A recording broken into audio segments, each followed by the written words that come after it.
오늘 가져온 노트북은 11월 초에 있었던 G마켓 빅세일에서 노트북 판매량 1위를 놓고 다투던 바로 그 노트북, 삼성 갤럭시북 2 NT550XEZ-A58A입니다. 할인 기간 동안 단돈 490,000원에 최신 엘더레이크 i5 스펙의 갤럭시북 2를 살 수 있다는 점 덕분에 굉장히 인기가 많았죠.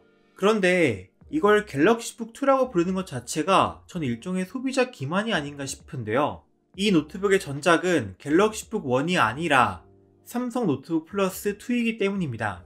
삼성 노트북의 모델명을 보면 갤럭시북 프로 계열은 NT9로 시작하고 중급형 모델은 NT7, 보급형은 NT5로 시작하거든요. 예전에 삼성이 노트북 9, 노트북 7 이렇게 숫자로 라인업을 구분하던 때의 잔재인데, 그러니까 이 갤럭시북 2는 NT5로 시작하니까 보급형이고요. 인텔 11세대 타이거레이크가 들어갔던 NT5 노트북의 이름은 노트북 플러스 2입니다. 처음 나올 때는 프리미엄 모델에만 붙이던 갤럭시북이라는 브랜드가 어느 정도 자리가 잡혀가니까 이제 보급형 노트북까지 갤럭시북이라고 부르는 거죠. 근데 네이밍에 대한 불만과 별개로 이 노트북에 대한 제 평가는 보급형 노트북으로서의 본분에 충실하다는 겁니다. 제 채널을 찾아서 볼 정도로 노트북에 관심이 많으신 여러분들 기준에는 많이 못 미치겠지만, 상당히 높은 비율의 사람들, 예를 들어 윈도우 컴퓨터가 한 대 필요하긴 한데 집에 있는 오래된 똥감은 너무 느려 터져서 비싸지 않은 가격으로 노트북 하나 사려는 분들에게는 그냥저냥 쓸만한 노트북일 겁니다. 이게 490,000원에 풀렸으면 굉장히 좋은 가격이 맞습니다. 제가 구매한 제품의 스펙은 인텔 엘더레이크 i5 아이리스 X 내장 그래픽, 원래 8기가 DDR4 램 모델인데 제가 8기가 더 추가해서 16기가 듀얼 채널로 만들었고, SSD는 256기가, 배터리는 43Wh로 작은 편이고 무게는 대략 1.8kg 정도입니다. 이 노트북은 노트북 플러스의 후속작이기 때문에 전작과 마찬가지로 합판을 열지 않고도 램 추가가 가능하며 하드디스크를 추가할 수 있는 슬롯도 접근 가능합니다. 해당 부분 플라스틱 커브를 납작한 도구를 이용해서 열어주면 됩니다. 전 램을 하나 더 따로 주문했기 때문에 끼워주도록 하겠습니다. 램 슬롯은 DDR4 온리로 DDR5는 인식할 수 없으니까 조심하세요. 합판 전체를 열어보면 하드디스크 슬롯이 공간을 차지하고 있기 때문에 노트북의 크기에 비해 배터리 용량이 아주 작습니다. 그리고 쿨링 구조 역시 원팬, 원히트 파이프로 상당히 빈약한 편이죠. 누가 봐도 보급형 노트북이구나 싶은 내부 구조를 가지고 있습니다. 보급형스러운 건 내부 구조뿐이 아닙니다. 일단 이 합판부터 거친 재질의 플라스틱으로 만들어져 있고 꽤 투박한 바디와 상판 역시 죄다 플라스틱이며, 베젤도 2022년 노트북 치고는 꽤 두꺼운 편에 속합니다. 무게도 스펙에 비해서 1.8kg 이상으로 상당히 묵직하고요. 빌드 퀄리티 자체는 뭐 나쁜 편은 아니지만 말 그대로 보급형 느낌이 풀풀 납니다. 포트 구성은 그런데 굉장히 의외였는데요. 일단 전통적인 H 어댑터 단자가 없고 대신 USB-C 타입 단자가 2개 왼쪽에 달려 있습니다. 이 단자는 썬더볼트는 아니더라도 충전과 디스플레이 출력을 지원하는 포트들이고, 어댑터 역시 45W 삼성 USB-C 타입 가벼운 어댑터를 제공합니다. 한 2년 전만 해도 PD 충전은 일종의 프리미엄 기능이었는데 이제는 완전 보급형에도 들어가는 기능이 되었군요. 그 외에 좌측에는 USB 3.2 단자, HDMI, 유선램 포트가 있고 우측에는 USB-A 2.0, 마이크로 SD카드 슬롯, 그리고 켄싱턴 락이 있습니다. 포트 구성은 괜찮은 편이죠. 웹캠의 화질은 720p로 화질도 구리고 마이크도 구립니다. 다음은 키보드와 터치패드입니다. 이 역시 보급형에 걸맞은 성능을 가지고 있습니다. 키보드는 약간 거친 느낌의 플라스틱 코팅이 되어 있는데 이는 지금은 괜찮지만 시간이 지나면 코팅이 끈적끈적해질 수 있는 재질입니다. 키보드의 키감 역시 키 트래블이 길지 않은 편이라 그렇게 좋다고는 못하겠습니다. 그리고 무엇보다 키보드에 백라이트가 없습니다. 보급형 노트북을 끝나누기 할 때 노트북 제조사들이 간편하게 쓰는 방법 중 하나가 바로 키보드 백라이트를 빼는 거죠. 그리고 터치패드 역시 플라스틱 코팅이 되어 있어 손가락이 잘 안 미끄러집니다. 터치패드도 보급형이라는 거죠.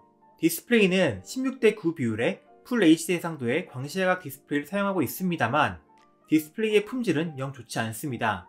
색 영역은 sRGB 65%로 매우 좁은 색 영역을 가지고 있고 최대 밝기는 약 270니트, 디스플레이의 감마 그래프를 봐도 완전히 비틀려 있으며 색 정확도를 보면 애초에 표현 가능한 색 영역이 좁으니까 당연하겠지만 모든 색이 아주 부정확하게 표현됩니다. 평균 델타 E는 15.25였습니다. 물론 다른 디스플레이랑 비교하지 않고 이 디스플레이만 놓고 딱 눈으로 봤을 때는 그렇게 나쁜가 싶을 수도 있습니다만, 실제로는 색 표현이 완전히 틀리기 때문에 이 노트북 화면을 통해서 사진의 색감을 수정한다든가 옷처럼 색이 중요한 상품을 인터넷 쇼핑한다든가 하는 건 피해야 하겠습니다. 디스플레이는 아니나 다를까 대놓고 보급형입니다. 갤럭시북이란 이름을 달고 이런 디스플레이인 건 좀 어떤가 싶습니다. 스피커도 역시나 보급형 스피커입니다. 노트북 하방을 향하고 있는 스테레오 스피커인데 뭐 여기에는 애초에 아무도 기대를 안 했겠지만 실제로 들어봐도 깡통 소리가 나는 보급형 윈도우 노트북 스피커 그 자체입니다.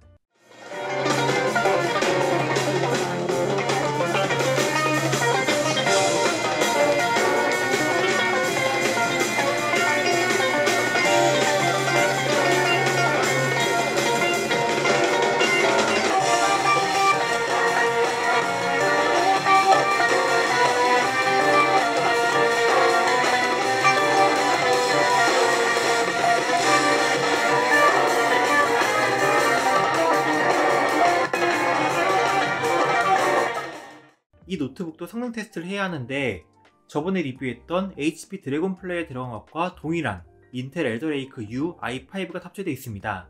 2개의 고성능 코어와 8개의 고효율 코어로 총 10개의 코어, 12개의 스레드가 달린 CPU죠. 드래곤플라이와 비슷한 성능을 보일 것으로 기대할 수 있겠습니다. 모든 테스트는 24도의 실내에서 삼성 세팅 고성능 모드로 설정하고 진행했습니다. 시네벤치 R23 전력 그래프를 보면 전력은 약 17W에서 20W 사이에서 왔다갔다 하고 CPU 온도는 70도대 초반 정도가 평균이었습니다. 이때 시네벤치 R23 점수는 싱글 1622점, 멀티 6430점으로 드래곤플라이 점수와 거의 비슷합니다. 긱벤치 점수는 싱글 1572, 멀티 5485점으로 드래곤플라이보다 살짝 더 낮았고요. PC마크 총점은 4922점으로 드래곤플라이와 거의 비슷했습니다. 프리미어 프로 테스트인데요. 항상 테스트에 사용하는 소니 카메라 4K로 촬영하고 나름 빡센 색보정을 시행한 4K 시퀀스를 4K 유튜브 프리셋으로 인코딩했을 때 14분 47초가 걸려서 이상하게 드래곤플라이에 비해서 별로 스펙 차이가 없음에도 더 오래 걸렸습니다. 이유는 잘 모르겠습니다. 3D 마크로 확인한 그래픽 점수도 크게 특별할 건 없습니다. 파이어 스트라이크 그래픽 점수는 4105점으로 드래곤플라이보다 살짝 더 낮고 타임스파이 그래픽 점수 역시 1219점으로 드래곤플라이보다 살짝 더 낮았습니다. 분명 갤럭시북의 크기가 훨씬 더 크고 무게도 훨씬 더 무겁지만 정작 성능은 조금 더 떨어지는 모습을 보여주는군요. 게임 성능도 몇 개에서만 테스트해보겠습니다. 풀 HD 해상도 기준입니다. 문명 6 중업에서 평균 프레임 34.53, AI 턴시간 9.53초로 드래곤플라이보다 살짝 더 프레임이 떨어졌고, 드래곤플라이의 경우 사실 테스트한 해상도가 좀 더 높았기 때문에 갤럭시북이 더 성능이 떨어진다고 말할 수 있겠습니다. 원신, 중업, 비경 플레이 기준으로 평균 27, 1% 하위 21프레임으로 드래곤플라이와 거의 비슷했습니다. 오버워치2, 상업, 렌더링 100%, 훈련장 기준으로 평균 30, 1% 하위 3프레임으로 인텔 내장 그래픽으로 할만한 게임이 아니라는 건 확실히 알겠네요. 마찬가지로 할만한 게임이 아닌 게 분명한 배틀그라운드입니다. 국민옥, 훈련장에서 평균 24, 1% 하위 16프레임이 나왔고 드래곤플라이보다도 좀 더 안 좋았습니다. 근데 아무리 인텔 U 시리즈 i5라고 해도 이만한 체급의 노트북이 성능이 너무 안 나오는 것 같지 않나요? 발열, 소음, 전력을 확인해보면 고성능 모드에서 배틀그라운드를 20분 이상 플레이하는 도중 CPU의 유지 전력은 고작 13W에 불과했고 그때 CPU의 온도는 55도 정도로 매우 낮은 편이었습니다. 내가 진짜 고성능 모드를 켠 게 맞나? 해서 여러 번 확인해봤지만 고성능 모드에서 전력이 진짜 이렇습니다. 그리고 쿨링팬 하나, 히트파이프 하나만 가지고 있는 빈약한 쿨링 구조임에도 워낙 CPU의 전력을 보수적으로 주다 보니까 노트북의 키보드 덱에서 표면 온도 40도 이상으로 올라가는 부분은 없었고, 팬 소음 역시 소음계를 터치패드 위에 올려놓고 수정했을 때 40대 초중반 데시벨로 상대적으로 굉장히 조용한 편이었습니다. 이런 식으로 성능과 쿨링 세팅을 한 건 근데 전 너무 이해가 됩니다. 이 노트북을 사는 사람들이 주로 어떤 사람들일지 생각해보면 그 중에서 노트북의 성능이 어쩌고 점수가 어쩌고 이런 거에 관심이 있는 사람들은 굉장히 드물 거예요. 그냥 평상시에 느리지 않게 노트북이 돌아가면 성능은 그걸로 됐고, 오히려 성능을 올리면서 노트북의 소음이나 발열이 심하게 나면 그쪽에 더 불만을 가질 가능성이 높을 것 같습니다. 아무리 그렇다고 해도 PC 온도가 높아질 수 있고 팬 소리가 평소보다 클 수 있습니다 라고 친절하게 설명해주는 고성능 모드에서까지 이만큼의 성능 세팅을 한 건 좀 과하다고 생각하지만 그건 저의 생각일 뿐이고 이 노트북으로 고성능 작업이나 게임을 하려는 사람은 사실상 없겠죠. 배터리 타임의 경우 43Wh의 작은 배터리 용량을 탑재한 것 때문인지 화면 밝기 100%, 음량 50%로 유튜브 라이브 아카이브를 볼 때 3시간 40분 정도밖에 가지 않았습니다. 드래곤플라이보다도 더 안 좋은 배터리 타임이죠. 자, 그럼 정리하겠습니다. 이 갤럭시북 2는 갤럭시라는 이름을 달고 있긴 하지만 재질부터 시작해서 디자인, 입력 장치, 디스플레이, 스피커, 성능, 배터리 등 모든 면에서 보급형입니다. 플라스틱 재질의 투박한 디자인, 평균 이하의 키보드, 구린 디스플레이와 스피커, 상대적으로 낮은 성능을 가지고 있기 때문에 노트북을 자주 들고 다니고 자주 사용하는 사람들에게는 추천하기 어려운 노트북이죠. 하지만 이 노트북의 진정한 강점은 적어도 할인 기간에는 다른 중국산 보급형 노트북과 큰 차이가 나지 않는 싼 가격, 그리고 제조사가 한국의 대기업이란 점이겠습니다. 생각을 해봅시다. 평상시 외출할 때는 아이폰과 아이패드를 들고 다니지만 애초에 윈도우 컴퓨터는 거의 사용하지 않는 사람들이 있잖아요. 이런 사람한테는 그램 같은 비싼 경량의 노트북은 사실 필요가 없겠죠. 어차피 아이패드 들고 다닐 거고 그걸로 대부분의 일들은 처리할 수 있으니까요.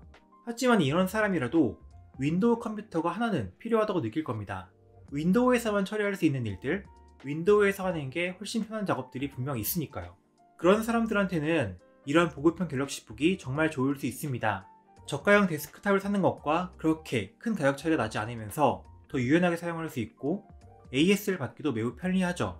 노트북 자체로서의 완성도를 포기한다면 어떻게 보면 매우 편하게 쓸 수 있는 물건입니다. 이 가격이면 어떤 걸 살 수 있다든지, 얼마 돈을 보태면 어떤 노트북을 살 수 있다든지, 그런 건 어떻게 보면 이 노트북의 주 수요층에는 크게 중요하지 않을 겁니다. 대기업에서 만든 윈도우 노트북이 있냐 없냐가 더 중요하지, 그 노트북이 얼마나 고급지냐 하는 건 그렇게 중요하지 않은 사람들이 이 노트북을 살 거라고 생각하고, 또 이건 그런 사람들이 사야 한다고 생각합니다. 아마 이런 채널을 일부러 찾아볼 정도로 노트북에 관심이 많은 여러분들이 쓰기에는 많이 부족한 면들이 있는 노트북일 거예요. 그럼 도움이 되셨길 바라며 다음에 뵐게요.